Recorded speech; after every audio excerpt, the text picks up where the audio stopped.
Don't let anybody make you think that God chose America as his divine messianic force to be a sort of policeman of the whole world.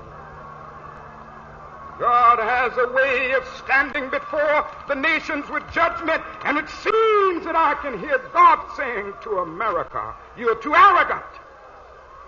If you don't change your ways, I will rise up and break the backbone of your power.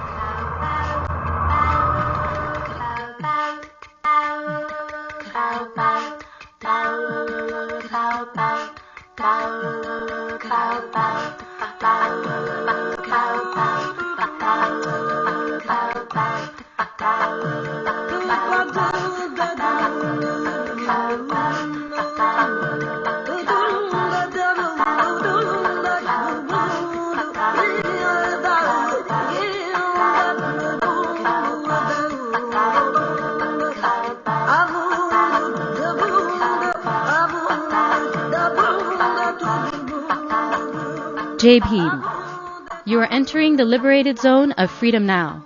As we return from hiatus in honor of our executive producer Dedon Kamathi, who recently transitioned to the ancestor world in late August. We raise Dedon's name in true revolutionary spirit and give honor and respect to his daughters Nzinga and Revolution, his sister Allison, his brother Tommy, and their families. Freedom Now is a Pan Africanist and Internationalist world affairs program and is committed to the principle of the rights of all peoples and nations to self-determination, devoid of Euro, U.S., and European hegemony. We reject the notion that people of color should only have a civil rights view of struggle and to leave global affairs and foreign policy to the quote-unquote white folks. We provide a voice, the microphone of struggle, and leave the microphone to those who represent the oppressed, the victims in the U.S. and globally of U.S. and NATO's North Atlantic Treaty Organization, race, class, and gender repression. So stay tuned for our agenda here at the liberated zone of Freedom Now.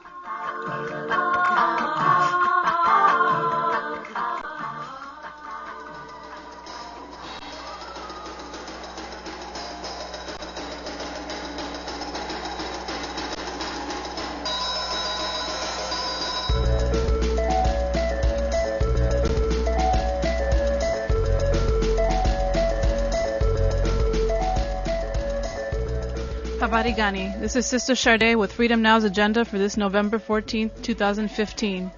We will commence with the African Drumbeat Historical Calendar, where we present the heroic and heroic struggles of countless prior generations. Our late comrade Dedon Kamathi will read the historical calendar. We will follow with Minister of Information JR's report with Rwandan genocide survivor Claude Gadabuki on the state of Rwandan affairs, specifically dealing with Burundi. President Kagame trying to extend his autocratic rule, and the plight of political prisoner Victoire Ingabire. We will follow with Congresswoman Dr. Cynthia McKinney live from the Philippines, giving her analysis on the recent Haitian presidential elections and a nefarious influence of Hillary Clinton. And today's program will close out with our segment on the African presence in Central and South America with a focus on Afro-Chilean community.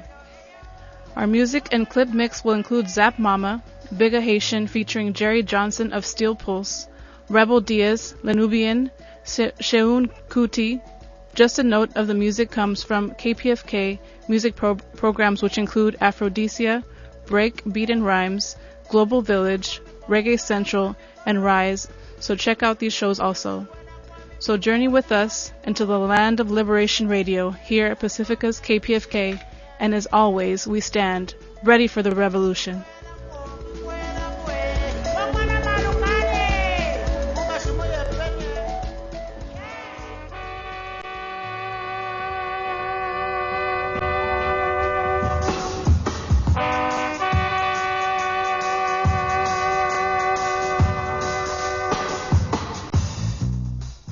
Hotep, this is Dedon Kamathi with the African Drumbeat Historical Calendar here at Freedom Now, where every day we acknowledge the struggles against racism, sexism, and world domination by the ruling elites. November 11, 1965. Europeans in Rhodesia, now Zimbabwe, proclaimed independence from England in order to launch a new white supremacist nation without having to share profits and pay tribute to the older white supremacist nation of Britain. Europeans in Rhodesia followed the same path as the U.S., Australia, South Africa, New Zealand, and Canada in stealing an indigenous people's land and then proclaiming their own nation and calling it republics. November 11, 1831. Nat Turner, the prophet, was executed for organizing the largest slave rebellions in antebellum South. Nat Turner received a vision from God to slay God's enemies with their own weapons. November 11, 1975. Angola, after a long 11-year bitter war against Portuguese colonialism and their lackeys from the UNITA, gained independence and built a socialist Angola under the Movement for the Liberation of Angola, MPLA. November 11, 1907. Shirley Graham Du Bois was born, an African born in the United States who was a composer, musician, playwright, author, socialist, and established the first all-African opera, Tom, in 1931. She was the wife of W.E.B. Du Bois and a committed Pan-Africanist who relocated to Nkrumah's revolutionary Ghana and wrote extensively on Paul Robeson, Gabul Abdul Nasser, Phyllis Wheatley, Julius Nyerere, and Kwame Nkrumah. November 13, 1974. Karen Silkwood, a labor activist and chemical technician, was assassinated during an investigation into violations by Kerr-McGee Nuclear Power Plant of the nuclear safety measures. She has been immortalized in the film Silkwood. November 15, 1998. Kwame Ture, formerly Stokely Carmichael, crosses over to the ancestor world. Kwame Ture, an African born in Trinidad, organized in the United States and Africa during the civil rights, black power, and Pan-African periods, and was a leading ideological and activist and a former chairman of SNCC, the Student Nonviolent Coordinating Committee, former Prime Minister of the Black Panther Party, and a founding member of the All-African People's Revolutionary Party. His conclusion that African people throughout the world will remain powerless unless there is a total liberation and unification of Africa under scientific socialism, and objective, when achieved, will provide a national homeland or a power base for all black people worldwide. November 15, 1930. Mother Jones crosses over. When asked where did she live, she said, wherever there's a class fight. She was an Irish working class shiro who organized against the dominant practice of child forced labor in the coal mines of the United States. She was opposed to the women's suffrage movement because she felt it was a primarily upper class white women's movement whose purpose was to divert working class women from the fundamental contradictions of the class struggle that was the root cause of women's oppression. November 15, 1884 to 1885. The formalized scramble for Africa occurs with the Berlin Conference in Germany. King Leopold of Belgium convinced European countries that the common exploitation of Africa was in the best interest of Europe rather than fighting over the colonies. For instance, the Free State of the Congo, composed of over 1 million square miles of land and millions of peoples, was made the private property of King Leopold. Africa was divided between the main powers of Europe. November 15, 1998, the Palestine Liberation Organization, PLO, proclaims independence for the Palestinian state from the U.S.-backed settler colonial regime of Israel. November 15, 218 BC, Hannibal, an African military genius from Carthage, Tunisia, North Africa, crosses the Mediterranean Sea and into the European Alps during the Second Punic War against Rome, and with elephants and 26,000 men defeats the Roman Empire. November 15, 1970, Bolsheviks take Moscow and the Russian Revolution succeeds, becoming the first socialist revolution in modern history. November 16, 1892, the African country of Dahomey, now Benin, under Benhazen, defeats French colonialism. November 17, 1970, Maggie Kuhn founded the Great Panthers at the age of 65 after being forced into retirement due to her age. The Great Panthers were modeled after the Black Panther Party, organizing the elderly, and were dedicated to economic and social justice for the elderly. At its height, the Great Panthers had over 8,000 members. This has been the African Drumbeat Historical Calendar here at Freedom Now. This calendar and program can be reheard and or downloaded at kpfk.org, audio archive, scroll to Freedom Now and today's date. In the spirit of unity for a world based upon people, not profits, join us in a unity chant of Amandla Awetu 3 times. Amandla Awetu. Amandla Awetu. Amandla Awetu.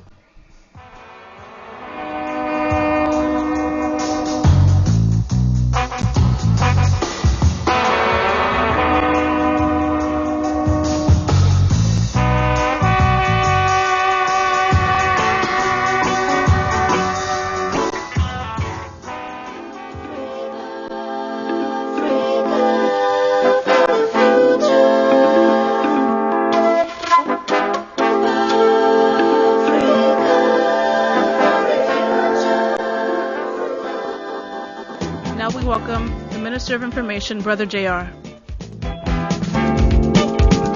Another edition of Block Report Radio with the People's Minister of Information, J.R. Our guest is our regular correspondent, Clyde Gadabuki, who works for the African Great Lakes Action Network. Clyde, how are you? I'm doing great, Minister of Information. How are you doing? I'm great. It's been a while since we touched down, so I wanted to get an update as to what is going on with Kagame and the Constitution possibly being extended so that he can be president for much longer. Can you give us the insight on that? Yes, so there has been for, especially over this year, the course of this year, a lot of effort to legitimize constitutional change to extend Kagame's rule beyond his current limits, which would end in 2017. So he has 2 more years. However, the parliament, lower house of parliament in Rwanda, just approved a constitutional change that would allow him to run again and potentially be president for an additional 17 years after his current term. That would make it, he's currently been officially president for 17 years, but he's really been running Rwanda since 94, so he has been in power for 21 years. You add 2 more years to 2017, makes it 23, and another 17, he would be in power for a total of 40 years in Rwanda since 1994. Of course, we've talked at length on the reasons why he wants to remain president for life, which is the case with other African presidents, not everyone, but some other African presidents. Basically, being president is a shelter and a shield from accountability and from international justice, especially for war crimes, crimes against humanity, and genocide committed in the Congo, and also crimes against humanity against Rwandan people in Rwanda. So it helps him to remain president because he can avoid being pursued by international courts. For example, 40 high-ranking Rwandan military officials were indicted in Spain for crimes committed both in Rwanda and also in the Congo. That list has been reduced since this past summer. His chief of intelligence, General Kpfk, was arrested in London this past summer and spent nearly 2 months in detention awaiting extradition to Spain. That extradition did not take place because of some administrative or technicality. The British judicial system released him and he went back to Rwanda. However, he's still wanted in Spain, along with many others. I believe 29 others are still wanted in Spain. Kagame is not on the list. The reason he's not on the list is because he is a sitting president. So that is, the other thing is that when the African leaders began to set up the African Court of Human Rights, they made an exception for sitting presidents, meaning that a sitting president can commit all kinds of atrocities and at the end of the day not be held accountable. And this is one of the reasons why a lot of these presidents, and especially people like Kagame with a long record of repression inside of Rwanda, with a long record of killing, massacring his own citizens and also citizens of neighboring countries, of plundering resources of the Congo, is wanting to stay in power forever. Can you give us a little bit of history on the tension that is going on between Rwanda and its neighbor Burundi? What's happening and what's the buildup about? This is all, the tension is out of the self-perpetuation by the presidents. The president of Burundi, Pierre Nkurunziza, came to power 10 years ago. And he came through an election by parliament through a peace deal that was worked out after a decade-long war that was really bloody, left hundreds of thousands of people dead, and it was a difficult peace deal to achieve. The great Mandela was personally part of that negotiation. South Africa was key, and Tanzania were key to getting this peace deal done. Now, when the peace deal was signed, it was agreed that the president would serve for 2 terms, and President Nkurunziza has already served 2 terms. However, there is language that is unclear in the Constitution that he took advantage of and decided to run again against the will of many Burundians, and that sparked demonstrations, and with the demonstrations started tensions and violence, and thousands of people started fleeing from Burundi to all of the neighboring countries, majority going to Tanzania. However, for the refugees that went to Rwanda, there have been many reports showing that the Rwandan government is sponsoring basically rebels that are getting ready to attack Burundi. They're recruiting people out of refugee camps. There are interviews everywhere of people whose family members have left to join the rebels. And so the Burundian government is accusing the Rwandan government of fomenting rebellion in Burundi. And Burundi has seen a lot of violence since this spring when the Burundian president decided to run.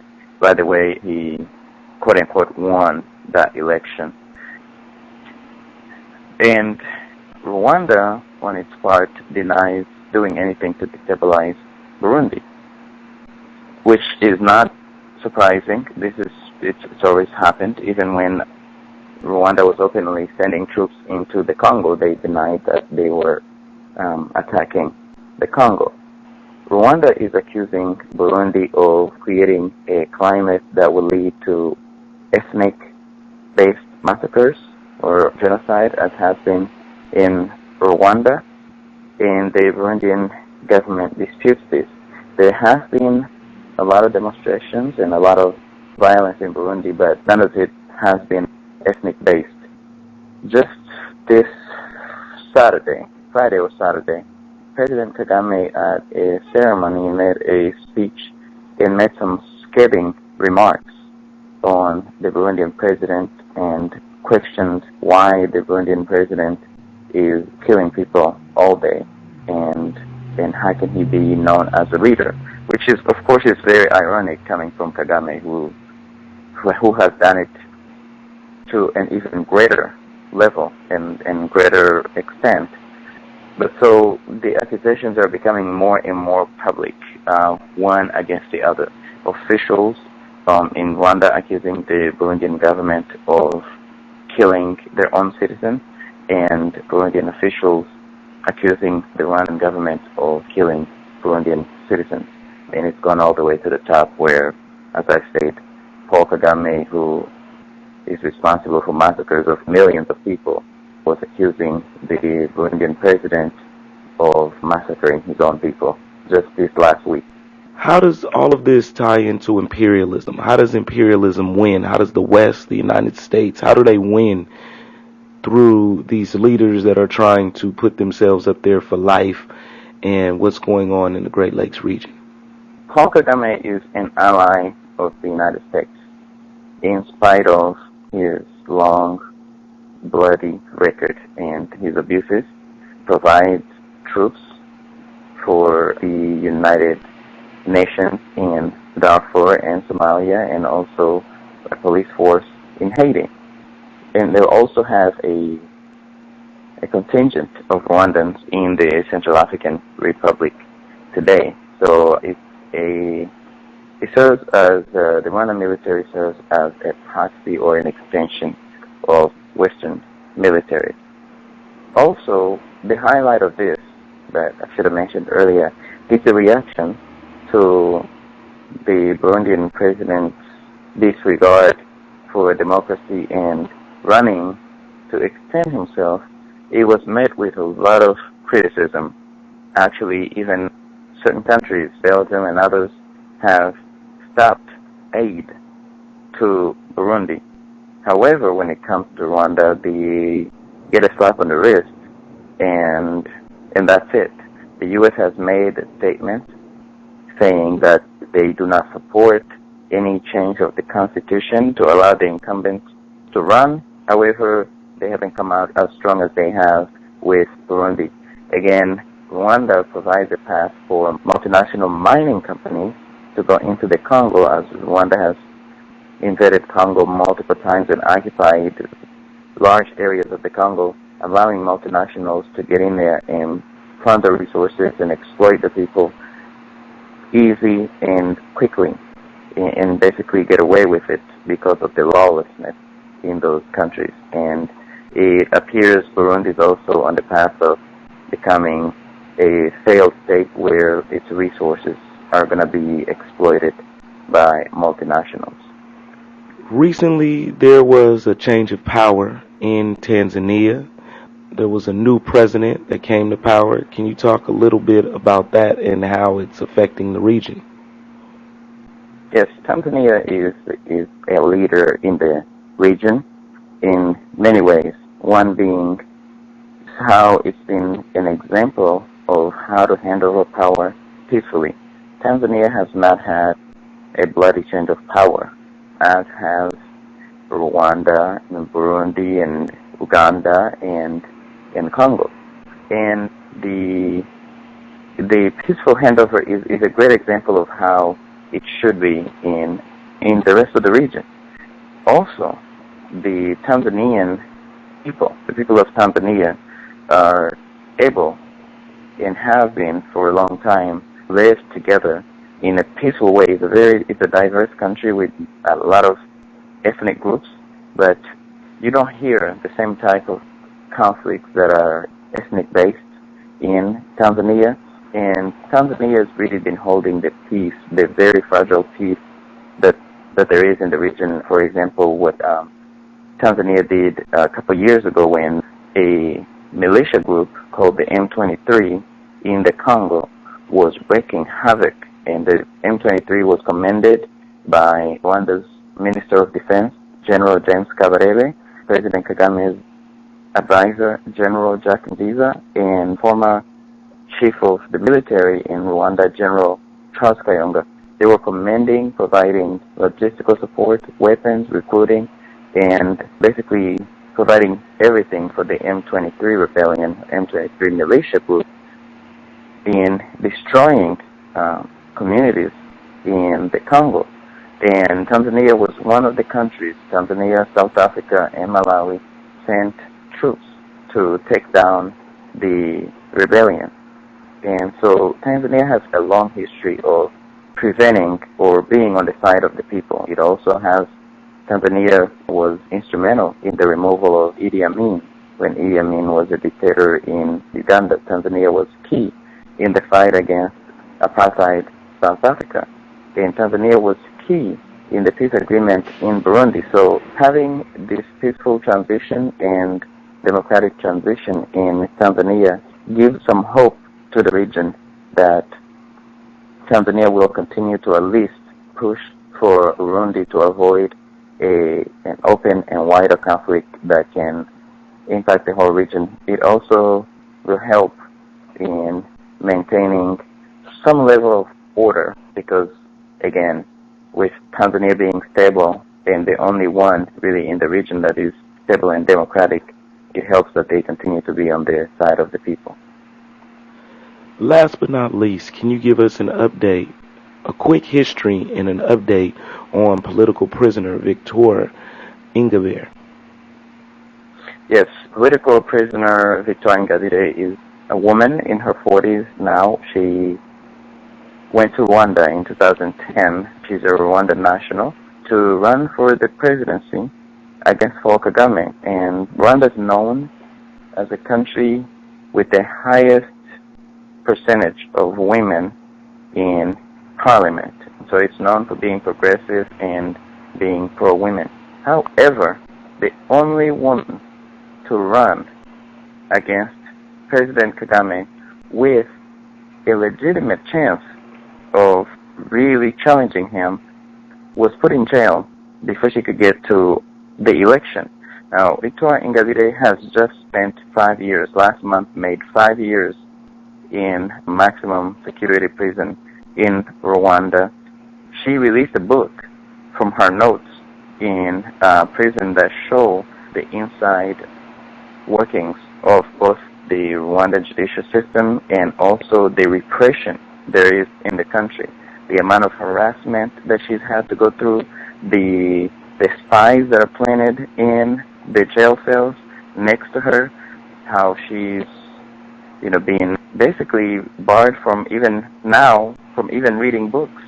Her rights have been violated from day one, and the conditions continue to get worse for her. And her only crime was challenging the president of Rwanda in an election. Now, Rwanda itself uses this dubious law that's called genocide denial or genocide ideology, which is basically a catch-all law for anyone that disagrees with the government. Anyone that disagrees with the government is charged with genocide ideology. And that is what she was charged under and convicted under. It has been exposed internationally as very vague and oppressive, and as a law that's basically used as kind of a political blackmail against the Rwandan people who challenge the government. Victoire Ingabire continues to inspire more and more people to push for democratic change in Rwanda. However, she's suffering the same treatment that Nelson Mandela had to go through in South Africa, Aung San Suu Kyi of Burma has had to go through, and also Kpfk of Ethiopia. So she's one of many who are heroes of the people in terms of just, risking their own lives. She has not seen her family in 5 years. Her children, who were teenagers, are now adults before she went to run for president, and she has not been allowed to even communicate with them. So she's going through a lot, but she's staying strong, and has also stated in that book that if she was allowed, if basically she was bribed into a release that was to stop advocating for democratic change and peaceful change in the country, that she would turn it down, which, of course, that reminds us of the many attempts that apartheid South Africa tried on Mandela. They tried to bribe him with freedom and, all kinds of different things at multiple steps, and he refused and ended up spending 27 years. Of course, we hope that she doesn't spend 27 years and that change comes quicker than it came in South Africa. If people would like to stay up on news in the African Great Lakes region, where would you send them? Follow us on Twitter at Aglan GLR. So that's AGLANGLR. Facebook, we are on African Great Lakes Action Network, and our website is www.aglan.org. That is www.aglan.org. Well, thank you once again, Mr. Clyde Gadabuki. We'll be bringing you back shortly, and we appreciate your hard work and dedication. Thank you, Minister of Information. You were just listening to the voice of our correspondent, Clyde Gadabuki, from the African Great Lakes Action Network. I am the People's Minister of Information, JR, signing off for Freedom Now Radio.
Alafia. You are listening to Freedom Now in occupied northern Mexico, Aztlan, including 90.7 FM in Los Angeles, 98.7 FM in Santa Barbara, and 93.7 FM in San Diego, and streaming live on the web at kpfk.org. This morning's program can be reheard for the next 10 weeks at kpfk.org. Go to Audio Archives and scroll to Freedom Now. Or you can also contact the Pacifica Archives for copies of programs from the past. Following Freedom Now is our sister Assumpta with Spotlight Africa, addressing issues facing Mother Africa, from 12 to 1 p.m. And from 2 to 4 p.m. is our brother DJ Namdi with the African music program Aphrodisia. For a truly alternative international perspective on world affairs, check out online or channel 280 RTTV Russia, 279 CCTV China, and online at Prensa Latina Cuba, Del Sur Venezuela, News 24 South Africa, and Press TV Iran. We will continue with former presidential candidate and Congresswoman Dr. Cynthia McKinney, live from the Philippines, giving her analysis on the recent Haitian presidential elections and a nefarious influence of Hillary Clinton.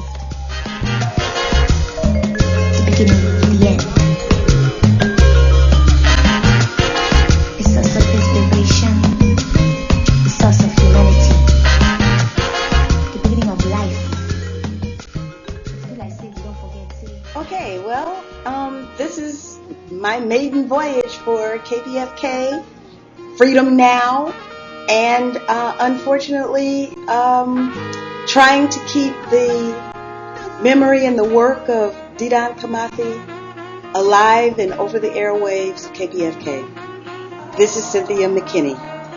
And what I wanted to talk about today was the story of Hillary and Haiti. And I guess I'm calling this Hail Hillary because the situation in Haiti is one completely of Hillary's making.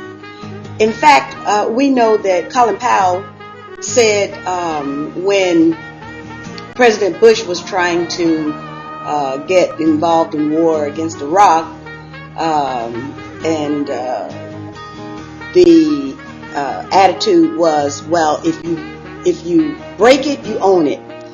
And Hillary basically broke Haiti. And so now she owns its brokenness. Now, how could I say that? Well, basically what happened was that there was an election. Of course, you know that Haiti has had its travails in its efforts to achieve self-determination. And I remember when at that time it was Aristide And we all were organized around this idea of getting Aristide back into office. And this was when I first got elected to Congress. And then we worked hard. The freshman members of Congress who had come in with all of our enthusiasm, almost doubling the size of the Congressional Black Caucus. And we basically said, we demand the return of Aristide to Haiti. And with the backing of President Clinton, we actually were able to accomplish that. But of course, it didn't last very long because the forces, the anti-democratic forces working against Haiti were once again able to deprive the Haitian people of their right of self-determination. In fact, what happened was President Aristide was kidnapped and put on a plane, ended up in South Africa, where he was forced to remain until just maybe a few years ago, he was able to return to Haiti. But he remained basically the president in exile for years and years. And then after the Aristide era ended, that did not end the meddlesome tactics and politics of the United States with respect to denying Haitians their right to self-determination. And I remember I was in the Congress, and I had friends, resources on the ground in Haiti that reported to me that the election was being stolen. Literally, before our very eyes, we could watch and see it happening. And so I went to the floor of the House. I was in the Congress. I went to the floor of the House. I ran from my office through the Capitol all the way down to the floor, and I made the announcement right then and there that 86,000 blank ballots had been found, and that the Election Commission had decided that they were going to count those 86,000 blank ballots as votes against the candidate that had been named and supported by Aristide, who at that time was in exile. That candidate was René Préval. And so, because our eyes and ears and my mouth was wide open, we were able to garner the support, the international support, to defend the counting, against the counting of the 86,000 blank ballots, and René Préval became the president of Haiti. And so for a brief period of time, the Haitians were able to experience self-determination. The sad thing is that René Préval was literally denied the opportunity to really govern because the U.S. was looking over his shoulder, and quiet as it's kept, Préval makes those trips to Cuba to for the health as well, and unfortunately, I guess I shouldn't say anything more than René Préval was targeted as well. And so the Préval era ended in Haiti, and for that brief moment when René Préval was determined to protect the sovereignty of Haiti, something else happened. And what the something else was that the Election Commission said that it was going to determine who the winner of the election was. Well, the only problem with that is that the winner who was declared was not the actual winner of the election. Hence, democracy is denied for the Haitian people. Self-determination is denied for the Haitian people once again. Now, how did that happen, and what relationship does that have with Hillary? Why am I calling it, Hail Hillary and the story of Haiti and Hillary? The reason that I'm now putting the necklace of Hillary around Hillary's neck is because the Election Commission dutifully counted the votes. And then the Secretary of State at that time was Hillary Clinton. Her chief of staff called out the winner of the election, but it wasn't the person that actually won the election. I don't know if I can get this across to you. The chairman of the Haitian Election Commission is in a room with all of the commissioners, and the U.S. government representatives are there in the room too. And the election commissioner has his tally and is about to make the announcement. But instead, according to the news reports that quote the election commissioner himself, according to the election commissioner, the results of the election, the results were handed to Cheryl Mills, who is the chief of staff of Hillary Clinton. And Cheryl Mills read out the name of the winner, who was not actually the winner according to the Election Commission. This was just made public maybe a month ago, where that election commissioner finally decided that he would speak his piece and hold his tongue no more. And so in 2010, when Jude Celestin should have been the winner of the election, well, it's sort of Jude came in, should have been in the runoff against Martelly. And then, of course, that didn't happen because Jude was, at the time, it was determined that he was, quote unquote, too close to Hugo Chavez. And so therefore, because he was too close to Hugo Chavez, he was not qualified, according to Secretary of State Hillary Clinton, to serve as the president of Haiti. And so now it's 5 years later, and Jude Celestin is running again. Now, in the spirit of full disclosure, let me just say to you that I know Jude. I know Jude very well. And one thing that they said is correct.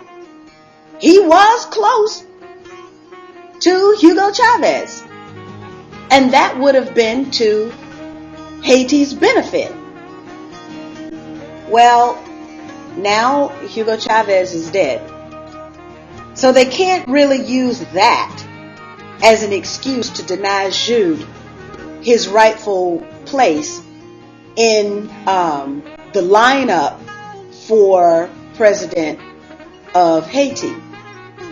And what I understand is that under the circumstances then, with Jude running again and having extremely strong support among the Haitian people, the United States Embassy had to make some kind of accommodation. Well, I don't want to get ahead of myself, because in the 5 years that Martelly, who is an entertainer, has been the president of Haiti, Hillary's brother mysteriously is awarded a contract to mine Haitian gold. Now, how does Hillary's brother end up with a contract to mine gold in Haiti? that is a question that candidate Hillary Clinton now needs to answer. And then something just happened a few days ago that was almost as stunning as Hillary's brother getting the gold mine contract. And that is Martelli signing an agreement with an Israeli company to guard the Haitian borders. Now, Haiti has a lot of problems, but one of them is not regulating what goes in and out of Haiti, other than, of course, the child trafficking that we know happens by people who go into Haiti and steal the Haitian children. But for Haiti to spend that kind of money for border control, well, it's not really necessary. It's not really high on the list. Now, I've been to Haiti, of course, and I can tell you that Haiti needs infrastructure. Haiti needs educational opportunities for all of the population. Haiti desperately needs roads and ease of transportation. Haiti needs an acknowledgement from the United Nations that it is the reason that Haitians are still suffering from cholera. Haiti desperately needs Dilma Rousseff and the others who are contributing troops of occupation to remove those occupation troops, because the only thing that's being occupied are the Haitian people's aspirations for self-determination and respect for their human rights. That's what's being occupied. And the United Nations is doing that. And all of the countries that are contributing forces for the occupation of Haiti need to withdraw their forces, because Haiti's president was kidnapped, put on a U.S. military plane along with his family, did not know where he was going, did not know where he was going to end up. He was only told, you do this or else. That's why the United Nations is in Haiti right now. And the United Nations needs to get out of Haiti. So, Madam Hillary Clinton, Madam Secretary, has a lot to explain with what's going on in Haiti right now. And so I thought that in the spirit of freedom now, the people of Haiti are demanding their freedom now. They just had an election. Well, they're actually in the process still of going into round 2 for their election. And Jude Celestin made it into the runoff against a candidate who actually, I'm told, works for the U.S. Embassy. It doesn't get much better than that. I just completed my dissertation for my PhD. I just completed the PhD. And I remember reading in the WikiLeaks documents about the meeting that the U.S. Embassy had with Hugo Chavez. And they concluded that we're going to have problems with Chavez. And so the U.S. Embassy has already made a determination that Jude Celestin loves his country. He believes in Haiti for Haitians, not for Hillary or Hillary's brother, not for the Israelis, because, Haitians are a proud people, and they are a talented people. I went up in the mountains to a little, you couldn't even call it a schoolroom. It's clapboard with the slats don't even connect with each other. But that little one-room place has produced PhDs that love their country. So I would ask of the people of the United States to vote for a candidate who's going to allow Haiti to be Haiti, that's going to allow the Haitian people to develop their country, that's going to allow that indomitable Haitian spirit to not just survive, but to thrive. And I can guarantee you it's not going to come from Hillary Clinton. Thank you so much, and I look forward to the next installment of Freedom Now. We miss Dedon Kamathi so much. Thank you, Dedon. Thank you, Freedom Now team. And thank you, Kpfk, for giving me this few moments to talk about Haiti and Hillary and what we can do to allow the Haitian spirit to fly.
Our producers, Brother JR, Sister Tej, Claude Gadabuki, Dr. Cynthia McKinney, our board co-op Frederico, and especially to Dedon for being such a strong warrior for oppressed people around the world, and to all those who have chosen to stand up against the empire to speak truth.